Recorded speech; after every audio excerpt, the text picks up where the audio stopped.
रोजगार की बात जो है उसकी वजह से बिहार में पलायन भी बहुत होता है और वो बदला नहीं है, इंडस्ट्री आई नहीं अभी तक बिहार में। ये बिहार को सबसे ज़्यादा बेवकूफ़ बनाया गया, मतलब बिहारियों को सबसे ज़्यादा। जैसे छोटे बच्चों को कैसे आदमी 10 रुपये के चॉकलेट दे के बाबू चंदा मामा दूर के ये देखो यही बेवकूफ़ बनाया गया।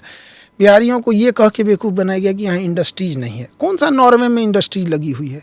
दुनिया के सबसे खुशहाल देशों में है सब, आइसलैंड में, स्कैंडिनेवियाई देश सबसे खुशहाल है, बट वो इंडस्ट्रियलाइजेशन पे नहीं जा रहे हैं। अरे 12 करोड़ की आबादी है, आप अपने कंजम्पशन बेस्ड इकोनॉमी बना सकते हो। क्या ज़रूरत है आपको अमेरिका को एक्सपोर्ट करने की? वहाँ पे फूल जो आता है बनारस से आता है। भाई साहब, खेती वाले राज्य हो, तुम्हारा फूल बनारस से आ रहा है, बढ़िया मिठाई बनारस से आ रहा है। कम से कम जो ज़रूरत के ब्रेड यूपी से सप्लाई हो रहा है, बिस्किट सप्लाई हो रहा है, अब पेप्सी का प्लांट लगने गया, तो जो ज़रूरत की चीज़ें हैं वही बना ले लोग, तो वहाँ के लोगों को रोज़गार मिल जाएगा। तो लेकिन एक दूर का सपना दिखाइए ताकि पास में किसी को समझ में ना आए।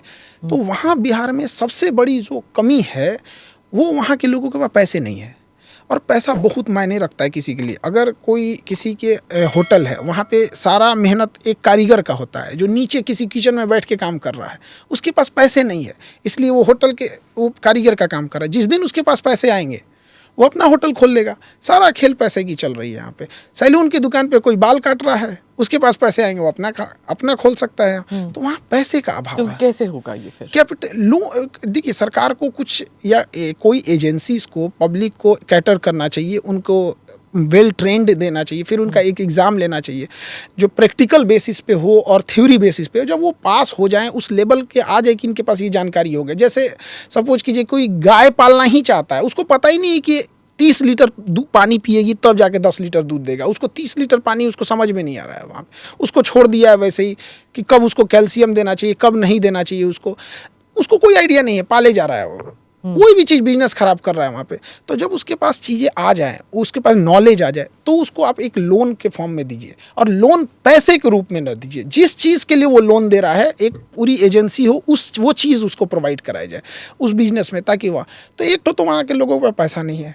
उससे ज़्यादा समस्या है कि पैसा आने के बाद उड़ने लगते हैं लोग। ऐसा मतलब कि हम EMI पे बोलेरो ले लेगा तो पूरा भर गाँव घुमाएगा, हमसे बड़का रंगदार कौन।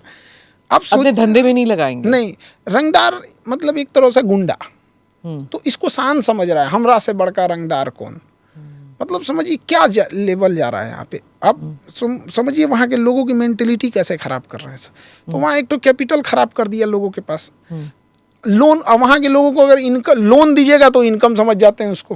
मतलब लोन दे दिए ना तो वापस आना बड़ा मुश्किल है, दुश्मनी हो जाती है। अगर हम किसी को पैसा दे दिए तो देगा ही नहीं वापस। Do subscribe to the ANI Clips channel to get shorter versions of this podcast. Click here to watch the full episode.